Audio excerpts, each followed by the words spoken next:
नमस्कार, जय हिंद, वंदे मातरम। दोस्तों, स्वागत आप सभी का मेरे इस यूट्यूब चैनल शीर्ष ऑनलाइन क्लास की इस बेहतरीन प्लेटफॉर्म पर। दोस्तों, आज का वीडियो जिसमें हम आधुनिक भारत के इतिहास के बारे में एक कंप्लीट वीडियो, एक कंप्लीट सेशन जो है आप सभी के यहाँ पास प्रोवाइड कराने जा रहे हैं।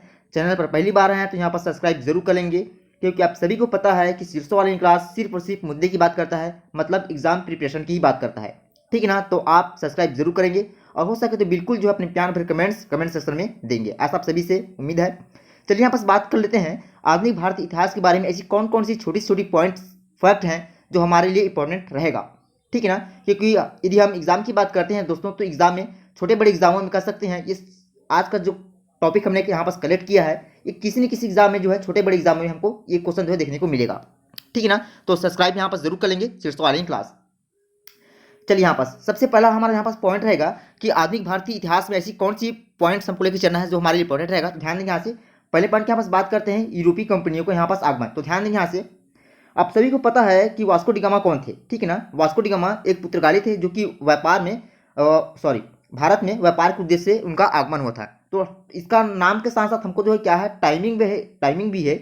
जो टाइमिंग मैंने यहाँ से लिया है इसको भी आप थोड़ा सा आपको ध्यान में लेके चलना है, क्योंकि टाइमिंग भी हमको पूछा जाता है यहाँ पास एग्जाम में। वास्को डी गामा जो कि पुर्तगाली थे, मैं आपको बता चुका हूँ यहाँ पास। ठीक है ना? अब ये जान लेते हैं यहाँ पास ये पहुंचा कहाँ था। तो कालीकट में पहुंचा था। कालीकट यदि हम भारत की मैप की बात करें उसके, ठीक है ना, क्षेत्रफल की बात करें तो दक्षिण प्रांत वाला जो क्षेत्र आता है, दक्षिण प्रांत वाला जो क्षेत्र आता है उसमें हमको एक स्टेट में दिखाई देता है जिसको हम केरल बताते हैं। ठीक है? तो केरल में क्या है, एक कालीकट वहाँ पास एक क्षेत्र हुआ करता था जिसमें जो है 1498 की बात करते हैं, वास्को डी गामा वहाँ पास अपनी दस्तक दी थी। ठीक है ना? तो आपको ये सारी चीज़ें यहाँ पास ध्यान में रख लेनी है। चलिए अब उसके बाद है नेक्स्ट पॉइंट, पुर्तगाली उपनिवेश का प्रथम वायसराय भारत में था। तो हमको ध्यान रखना है यहाँ पास कि पुर्तगाली उपनिवेश का जो प्रथम वायसराय था जिसको हम फ्रांसिस्को द अल्मीडा के नाम से जानते हैं। ठीक है ना? तो इंपॉर्टेंट है आप सभी के लिए यहाँ पास। नेक्स्ट पॉइंट के यहाँ पास बात करते हैं, वास्को डी गामा का कालीकट में स्वागत किसने किया था। ये काफी जो आप सभी के लिए इंपॉर्टेंट एक क्वेश्चन के रूप में है, साथ कॉपी में इस चीज को मेंशन जरूर करेंगे। ठीक है ना? तो हमको जो है इस क्वेश्चन के लिए राइट आंसर के रूप हमको बताना है जमोरिन। ये ऐसे व्यक्ति थे जिसने जो है कालीकट में वास्को डी गामा का स्वागत किया था। ठीक है ना? नेक्स्ट पॉइंट, अब देखिए यहाँ पास नेक्स्ट पॉइंट हमारे यहाँ पास रहेगा सूची के रूप में, जिसमें हमको फर्स्ट साइड में जो समुद्री जाति हैं और सेकंड साइड में जो किस देश से बिलोंग करते हैं, ये हमको यहाँ पास पहचान कर यहाँ पास मेल करना है। तो ध्यान देंगे यहाँ से। ठीक है? दोनों साइडों को कौन कौन से यहाँ पास हमको मेल करना है। देखिए यहाँ पास वास्को डी गामा का नाम मैंने आपको बताया था जो कि पुर्तगाली थे। आप सभी को पता होना चाहिए कि ये पुर्तगाल से थे। ठीक है ना? यदि हम नेक्स्ट यहाँ पास ऑप्शन है उसको लेकर चलें तो क्रिस्टोफर कोलंबस जो कि स्पेन से बिलोंग करते हैं, कैप्टन कुक जो कि ग्रेट ब्रिटेन से बिलोंग करते हैं और तस्मान जो है हाईलैंड से बिलोंग करते हैं। तो ये चीज़ें आपको बिल्कुल जो है ध्यान में रख लेनी है। ठीक है ना? बिल्कुल जो आपको हर एक चीज़ को कॉपी मेंशन यहाँ पास करनी है। अब यहाँ पास बात करते हैं नेक्स्ट पॉइंट के रूप में, भारत में पुर्तगाली शक्ति का वास्तविक संस्थापक था। तो क्या था यहाँ पास, भारत में पुर्तगाली शक्ति का वास्तविक संस्थापक किसे माना गया है। तो हम यहाँ पास अल्बुकर्क का नाम यहाँ पास बताएंगे। ठीक है ना? ये जो है भारत में पुर्तगाली शक्ति का वास्तविक संस्थापक के रूप में ये जाने जाते हैं। ठीक है? नेक्स्ट पॉइंट, पुर्तगालियों ने भारत में प्रथम दुर्ग का निर्माण किया था। तो कहाँ किया था ये, तो हमको पता होना चाहिए। कोचीन में जो है पुर्तगालियों ने भारत में प्रथम दुर्ग का निर्माण किया था। नेक्स्ट पॉइंट की बात करते हैं, मध्यकाल में सर्वप्रथम भारत से व्यापार संबंध स्थापित करने वाले थे। तो पुर्तगाली थे जिन्होंने मध्यकाल में सर्वप्रथम भारत में व्यापार संबंध स्थापित करने के उद्देश्य से इनका आगमन हुआ था। मैंने इसके बारे में आपको बताया था भी। ठीक है ना? तो आपको ये सारी चीज़ें बिल्कुल जो है ध्यान में रख के चलनी है। ठीक है ना? ये भी हो सकता है कि वीडियो काफ़ी बड़ा हो जाए, लेकिन आपको जो है बिल्कुल अपनी हौसले को जो है बुलंद रखना है। वीडियो बड़ा हो या छोटा, हमको जो है अपनी प्रिपरेशन ऐसी रखनी है ताकि हर एक एग्जाम हम बिल्कुल जो है आसानी से फतेह कर सकें। ठीक है? अब यहाँ पास बात करते हैं अगले पॉइंट के रूप में, भारत में प्रथम समुद्री व्यापारिक केंद्र स्थापित किया है। तो हमको पता होना चाहिए पुर्तगालियों ने यहाँ पास किया था। ठीक है ना? अगला पॉइंट रहेगा, बंगाल की बांदेल, चिंसुरा, हुगली तथा श्रीरामपुर फैक्ट्रियों में से एक जो पुर्तगाली द्वारा स्थापित की गई थी, ये थी हुगली। ठीक है ना? आप मुझे कमेंट सेक्शन में एक क्वेश्चन का आंसर बताएंगे कि मैंने यहाँ पास जो हुगली बताया है ये नदी का नाम है या फिर किसी स्पेस का नाम है। ठीक है ना? तो जरूर आप मुझे इसका आंसर कमेंट सेक्शन में बताएंगे। अब यहाँ पास बात करते हैं नेक्स्ट पॉइंट के रूप में, पौंडीचेरी के संदर्भ में सही कथन क्या है। यदि हम एग्जाम की बात करते हैं तो एग्जाम में कुछ क्वेश्चन जो हमको ऐसे भी मिलते हैं जो कि सही एवं गलत कथन के रूप में हमसे पूछे जाते हैं। तो ये इंपॉर्टेंट पॉइंट रहेगा आप सभी के यहाँ पास। ध्यान देंगे यहाँ से, पौंडीचेरी के संदर्भ में सही कथन क्या है। हम क्या बताएंगे यहाँ पास, पौंडीचेरी पर कब्जा करने वाली पहली यूरोपीय शक्ति क्या थी, पुर्तगाली थी। तो ये आपको जो है बिल्कुल ध्यान में लेके चलना है। ठीक है ना? अगला यहाँ पास पॉइंट की बात करते हैं, हुगली को बंगाल की खाड़ी में समुद्री लूटपाट के लिए अड्डा बनाया था। तो किसने बनाया था, ये पुर्तगालियों ने ही बनाया था। किसने बनाया था? पुर्तगालियों ने ही इसको जो है अपना एक अड्डा तैयार किया था। ठीक है ना। अगला यहाँ बस पॉइंट की बात करते हैं। अगला पॉइंट यहाँ पास रहेगा, कलकत्ता का वास्तविक संस्थापक किसे माना गया है? वेरी वेरी मोस्ट कौन सा रहेगा आप सभी के लिए चीज? ठीक है ना, ये क्वेश्चन जो है तो क्या बताएंगे आप? जॉब चरनाक। इनका नाम ध्यान में रखना है आप सभी को। आपको पता होना चाहिए कि जॉब चरनाक ने कलकत्ता का, ठीक है ना, जॉब चरनाक को कलकत्ता का वास्तविक संस्थापक माना गया है। ठीक है। अगला क्वेश्चन, भारत में यूरोपीय शक्तियों के प्रवेश के संदर्भ में सही कथन क्या है? ठीक है ना, तो देखिए यहाँ पास भारत, यदि हम बात करते हैं ब्रिटिश सरकार की ना, तो ठीक है, आपको ध्यान में यहाँ पास रखना है कि अंग्रेजों ने अपना पहला कारखाना दक्षिण में दक्षिण के जो क्षेत्र आता है, ठीक है ना, दक्षिण भारत का जो क्षेत्र आता है, मतलब हम मछलीपट्टनम की बात करेंगे उसमें, ठीक है ना, मछलीपट्टनम में लगाया था। दूसरा पॉइंट यहाँ पास हमको ये ध्यान में रखना है कि पूर्वी भारत में अंग्रेज कंपनी जो कि 1633 में जो है उड़ीसा में पहला एक कारखाना के रूप में ये लगाया गया था। ठीक है ना। और साथ ही साथ ये भी हमको ध्यान रखना है कि डुप्ले के नेतृत्व में फ्रांसीसियों ने 1746 ईस्वी में मद्रास पर भी कब्जे किया था। तो आपको जो है 3 से 4 पॉइंट्स जो है इस क्वेश्चन के बेस पे ये सारी चीजें ध्यान में रख लेनी है। अब यहाँ पास बात करते हैं नेक्स्ट पॉइंट के रूप में, भारत के साथ व्यापार के लिए सर्वप्रथम संयुक्त पूंजी कंपनी आरंभ करने वाले लोग कौन थे? तो ये थे डच। देखिए यहाँ पास मैंने आपको बता दूं थोड़ा सा, ठीक है, ध्यान रखेंगे इस चीज को। एक होता है डच, जिनका नाम मैंने आपको अभी जस्ट बताया था, आप देख सकते हैं। दूसरा होता है डुप्ले। डच और डुप्ले एक, ठीक है ना, डच और डुप्ले की यदि हम बात करते हैं तो इनके बेस पे बहुत सारे क्वेश्चन हमको देखने को मिलेंगे छोटे बड़े एग्जामों में। ठीक है, तो ऐसा हमारा यहाँ पास जो सेशन रहेगा जिसमें हम जो है छोटी से छोटी और बड़ी से बड़ी यहाँ पास पॉइंट को यहाँ पास डीप में स्टडी करेंगे। ठीक है ना, चाहे वह डच के बेस पे रहे या फिर हम डुप्ले के बेस में लेके चलें। ठीक है, नेक्स्ट पॉइंट की बात करते हैं। सही कथन के बेस पे हमारा ये जो है नेक्स्ट पॉइंट यहाँ पास रहेगा, ध्यान देंगे यहाँ से। सही कथन इसमें हमको बताना है कि डचों ने जो है पुर्तगालियों को पराजित किया और आधुनिक कोच्चि में, ठीक है ना, आधुनिक कोच्चि में उन्होंने जो है पोर्ट विलियम्स का निर्माण किया था। क्या बताएंगे आप? कि डचों ने पुर्तगालियों को पराजित किया और आधुनिक कोच्चि में उन्होंने पोर्ट विलियम्स का निर्माण किया था। ठीक है, तो ये इंपॉर्टेंट फैक्ट रहेगा आप सभी के लिए यहाँ पास। नेक्स्ट पॉइंट की बात करते हैं, भारत में ईस्ट इंडियन कंपनी की सफलता के राज था। तो ध्यान देंगे यहाँ से, क्या राज था यहाँ पास? तो हम बता सकते हैं कि भारत में राष्ट्रीय भावना की कमी। दूसरा पॉइंट, कंपनी की सेना को पश्चिमी प्रशिक्षण मिला था। ठीक है ना, तथा साथ ही साथ हमको पता होना चाहिए कि उनके पास जो है आधुनिक हथियार थे। ठीक है ना, आधुनिक हथियार के यहाँ पास बात करेंगे। नेक्स्ट पॉइंट के रूप में हमको बताना है कि भारतीय सैनिकों में राष्ट्रीय भावना का अभाव था, जिसके फलस्वरूप कोई भी उन्हें अच्छा वेतन दे। ठीक है ना, तथा साथ ही साथ अपनी सेवा में उनको लगा सके। ऐसा हमको जो है इस क्वेश्चन, मतलब इस पॉइंट के रूप में इतने सारे यहाँ पर जो फैक्ट मैंने लिए हैं, ये सारी चीज़ आपको जो है कॉपी में मेंशन जरूर कर लेनी है। अब यहाँ पास बात करते हैं नेक्स्ट पॉइंट के रूप में कि ब्रिटिश कंपनियों में से भारत में व्यापार करने का पहला अधिकार पत्र प्राप्त हुआ था। तो किसे प्राप्त हुआ था? ये क्वेश्चन जो काफी बार एग्जाम में पूछा गया है। ठीक है, तो आप बिल्कुल जो है ध्यान में इस चीज को रखेंगे। लिवेंट कंपनी का एक नाम आता है, ठीक है ना, जिसने जो है ब्रिटिश कंपनियों में से भारत में व्यापार करने का पहला अधिकार पत्र इसको जो है प्राप्त हुआ था। ठीक है, अब आते हैं अगले स्लाइड पे। अगला स्लाइड हमारे यहाँ पास रहेगा, लंदन में ब्रिटिश ईस्ट इंडियन कंपनी के गठन के साथ भारत का बादशाह था। तो हमको पता होना चाहिए उस टाइमिंग में अकबर जो है, ठीक है ना, अकबर जो है उस टाइमिंग में भारत का बादशाह हुआ करता था।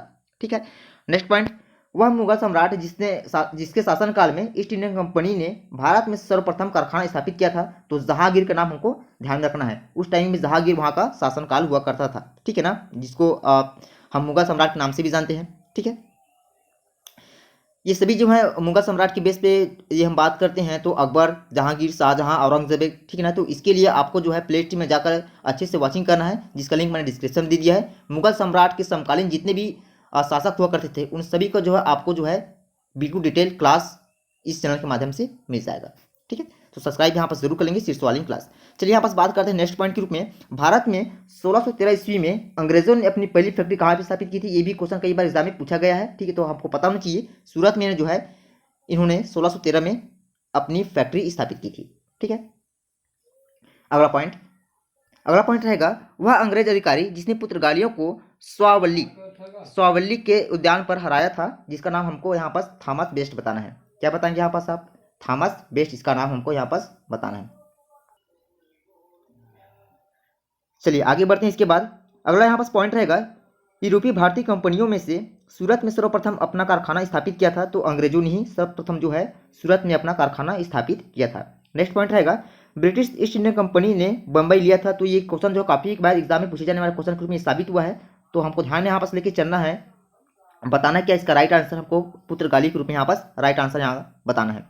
अगला क्वेश्चन रहेगा, ईस्ट इंडियन कंपनी का गवर्नर जिसे औरंगजेब द्वारा भारत से निष्कासित किया गया था, तो सर जॉन चाइल्ड का नाम हमको यहाँ पर ध्यान में लेके चलना है, ठीक है ना। अगला यहाँ पास क्वेश्चन लेते हैं, प्रथम कर्नाटक युद्ध का तत्कालिक कारण क्या हुआ था। तो हमको पता होना चाहिए कि प्रथम जो कर्नाटक युद्ध था उसका तत्कालिक कारण अंग्रेजों द्वारा फ्रांसीसी जहाज़ों का अधिग्रहण था, ठीक है ना। मतलब उस पर जो है इन्होंने कब्जा कर लिया था, ठीक है। तो ये इंपॉर्टेंट फैक्टर है आप सभी के यहाँ पास। अगला यहाँ पास बात करते हैं पॉइंट के रूप में, कर्नाटक युद्ध लड़ा गया था तो किसके मध्य लड़ा गया था। तो ये जो लड़ा गया था युद्ध जो है ये अंग्रेज और फ्रांसीसी के बीच ही लड़ा गया था, ठीक है। अब यहाँ पास जो नेक्स्ट पॉइंट रहेगा ये रहेगा सूची 1 और सूची 2 के बेस पे, मतलब हमको यहाँ पास सही सम्मिलित करके इसका आंसर यहाँ पास बताना है। देखिए यहाँ पास पहला रहेगा प्रथम कर्नाटक युद्ध, तो इसमें हमको यहाँ पास बताना है एक सलाह चैंपर की संधि से अंत।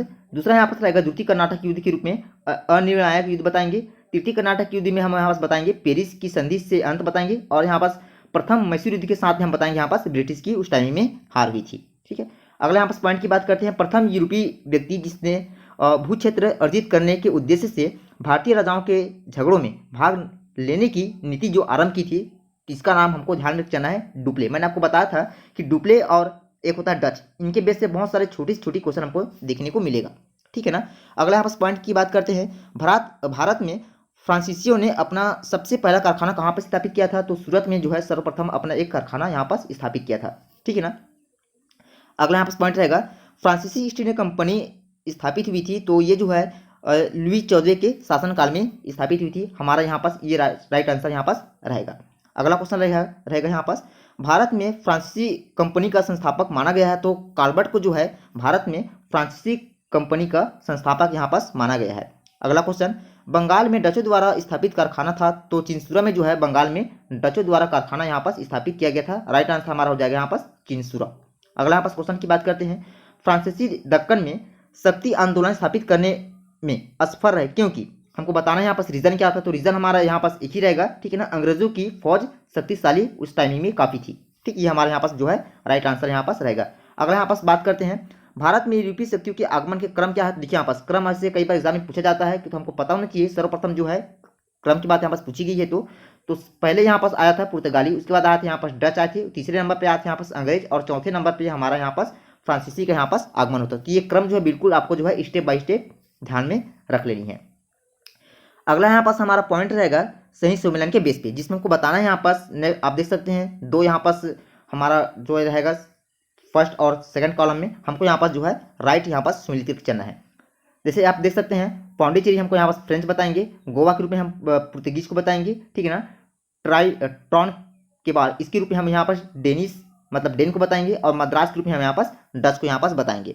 अगला यहाँ पास पॉइंट की बात करते हैं, यूरोपियों में से स्वतंत्रता पूर्व भारत में व्यापारी के रूप में यहाँ पास सबसे अंत में आए थे। तो अंत के रूप में सबसे पहले यहाँ पास आए थे फ्रांसीसी आए थे। आपको मैंने आपको जस्ट अभी बताया था इस क्वेश्चन के पहले, ठीक है ना। तो ये क्रम जो आपको ध्यान में यहाँ पास रखकर चलना है, पुर्तगाली, डच, अंग्रेज और फ्रांसीसी। तो आप इस यहाँ पर देख सकते हैं इसका राइट आंसर आप हमारे यहाँ पास हो जाएगा फ्रांसीसी, ठीक है। चलिए अब यहाँ पास बढ़ते हैं अगले पॉइंट। अगला पॉइंट हमारा यहाँ पास रहेगा ईस्ट इंडियन कंपनी और बंगाल के नवाब के रूप में, ठीक है ना। तो ध्यान देंगे यहाँ पास कौन कौन से यहाँ पास पॉइंट हमारे लिए इंपॉर्टेंट रहेगा, जो कि एग्जाम में पूछे जाने वाले क्वेश्चन के रूप में हम यहाँ पास ध्यान में लेके चलना है, ठीक है। तो ध्यान देंगे यहाँ से, मुगल सम्राट द्वारा नियुक्त बंगाल का अंतिम गवर्नर, जिसको हम यहाँ पास मुर्शीद कुली खान यहाँ पास बताएंगे, ठीक। इंपॉर्टेंट पॉइंट रहेगा आप सभी के लिए यहाँ पास।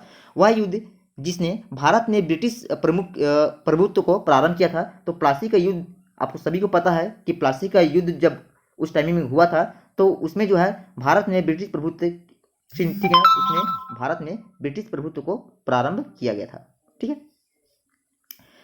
अगला पॉइंट यहाँ पास रहेगा, सिराजुद्दौला लॉर्ड क्लाइव द्वारा परास्त हुआ था। तो ये प्लासी के युद्ध में ये परास्त हुआ था, ठीक है। इंपॉर्टेंट रहेगा आप सभी के लिए। भारतवर्ष में ब्रिटिश साम्राज्य का संस्थापक था तो रॉबर्ट क्लाइव, ठीक है ना, इनका नाम आता है रॉबर्ट क्लाइव। तो भारत में ब्रिटिश साम्राज्य का ये संस्थापक यहाँ पास माना गया है। राइट आंसर हमारा हो जाएगा यहाँ पास रॉबर्ट क्लाइव, ठीक। अगला point, Albuquerque, Robert Clive, Francis Dupleix तथा लॉर्ड कॉर्नवालिस में से जिसे स्वर्ग से उत्पन्न सेनानायक कहा गया है। तो किसे बताएंगे हम यहाँ पास, रॉबर्ट क्लाइव, ठीक। इनको जो है स्वर्ग से उत्पन्न एक सेनानायक के रूप में ये जाना जाता है।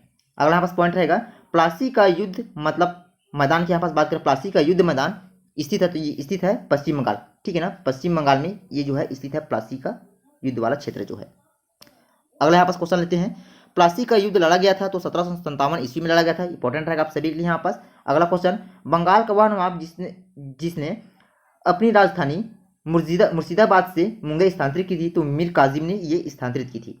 ठीक है ना। सबसे अधिक निर्णायक युद्ध जिसने अंग्रेजों के भारत में प्रभुत्व को संस्थापित किया था, तो बक्सर का युद्ध जब उस टाइम में हुआ था, तो ये जो काफ़ी उस टाइम में काफ़ी ये हद तक ये प्रभावित हुआ था। ठीक है, तो उस टाइमिंग पर अंग्रेजों के भारत में प्रभुत्व को स्थापित करने का ये श्रेय जाता है बक्सर का युद्ध जो है। अगला क्वेश्चन लेते हैं यहाँ पास, बक्सर के युद्ध के समय दिल्ली का शासक था, तो शाह आलम द्वितीय जो है उस टाइम में दिल्ली का ये शासक बना हुआ था। अगला क्वेश्चन, बक्सर की लड़ाई के समय बंगाल का नवाब था, तो मीर जाफर का नाम हमको ध्यान में यहाँ पास रख के चलना है। इंग्लैंड की ईस्ट इंडियन कंपनी की भारत में प्रथम निर्णायक सैन्य सफलता मानी जाती है, तो बक्सर का युद्ध था। इंपॉर्टेंट रहेगा आप सभी के लिए यहाँ पास। अगला क्वेश्चन, ईस्ट इंडियन कंपनी को दीवानी प्रदान किसने की थी, तो ये जो है शाह आलम द्वितीय ने इनको जो है दीवानी प्रदान की। अगला क्वेश्चन लेते हैं यहाँ से, 1765 ईस्वी में ईस्ट इंडियन कंपनी को बंगाल की दीवानी प्रदान किसने की थी, तो मुगल सम्राट ने बताएंगे। ठीक है ना। एक यहाँ पास 1765 ईस्वी, ये आपको ध्यान में रखना है। यहाँ पास हमको मुगल सम्राट का नाम बताना है, और दूसरे पॉइंट्स में, इसके पहले वाले पॉइंट्स में ईस्ट इंडियन कंपनी की दीवानी प्रदान की थी, तो यहाँ पास शाह आलम द्वितीय का नाम हमको यहाँ पास ध्यान में रख के चलना है। अगला क्वेश्चन रहेगा यहाँ पास, वह गवर्नर जिसके कार्यकाल में ईस्ट इंडियन कंपनी की शहंशाह मतलब शाह आलम द्वारा बंगाल, बिहार तथा उड़ीसा में दीवानी अधिकार दिए गए थे, तो इसमें जो है हमको लॉर्ड क्लाइव का नाम हमको यहाँ पास ध्यान में रख लेना है। अगला क्वेश्चन रहेगा, सम्राट शाह आलम द्वितीय ने ईस्ट इंडियन कंपनी को बंगाल, बिहार तथा उड़ीसा की दीवानी प्रदान की थी, तो कब किया था ये, 12 अगस्त 1765 को ये दीवानी प्रदान की थी। अगला क्वेश्चन रहेगा, इलाहाबाद की संधि के बाद रॉबर्ट क्लाइव ने मुर्शिदाबाद का उप दीवान नियुक्त किया, तो किसने किया था ये, तो मोहम्मद रजा खान को किया था। ठीक है ना। अगला क्वेश्चन, 1765 ईस्वी में दीवानी प्रदान किए जाने के बाद ब्रिटिश सबसे पहले जिस पर्वतीय जनजाति के संपर्क में आए थे वह कौन है, तो वह है यहाँ पास खासी। ठीक है ना। ये जो है एक खासी यहाँ पास पहाड़ी है। ठीक है ना। अगला क्वेश्चन, 18वें शतक में भारत में लड़े गए युद्धों का सही अनुक्रम क्या है, तो देखिए यहाँ पास ये क्वेश्चन भी कई बार एग्जाम में पूछा गया है, काफी यहाँ पास इंपॉर्टेंट रहेगा आप सभी के लिए यहाँ पास। ठीक, तो स्टार के साथ काफी मेंशन जरूर करेंगे इस चीज को। पहले हम यहाँ पास बात करेंगे अंबर, ठीक है ना, अंबर युद्ध। उसके बाद यहाँ पास लेंगे सेकंड में प्लासी युद्ध। अगला रहेगा यहाँ पास वांडीवास युद्ध। उसके बाद यहाँ पास रहेगा बक्सर युद्ध। तो ये चारों का क्रम आपको बिल्कुल जो है ध्यान में रख लेना है। अब यहाँ पास इस वीडियो का सबसे लास्ट क्वेश्चन रहेगा कि वांडीवास की युद्ध जो कि 1760 में हुआ था, ठीक है ना, तो हमको यहाँ पास बताना है कि उसमें कौन सी हमको घटना घटित हुई नजर आई थी। तुमको पता होना चाहिए ब्रिटिश ने फ्रेंच को उस टाइमिंग में हराया था। ठीक, तो आज की इस वीडियो में बस इतना ही। फिर मिलेंगे इसके नेक्स्ट पॉइंट को लेकर के हम। तब तक के लिए जय हिंद, वंदे मातरम। और हो सके तो अपने प्यार पर कमेंट्स जरूर जो है कमेंट सेक्शन में देंगे सिर्सो online class. So love you guys, तब तक के लिए वंदे मातरम, जय हिंद।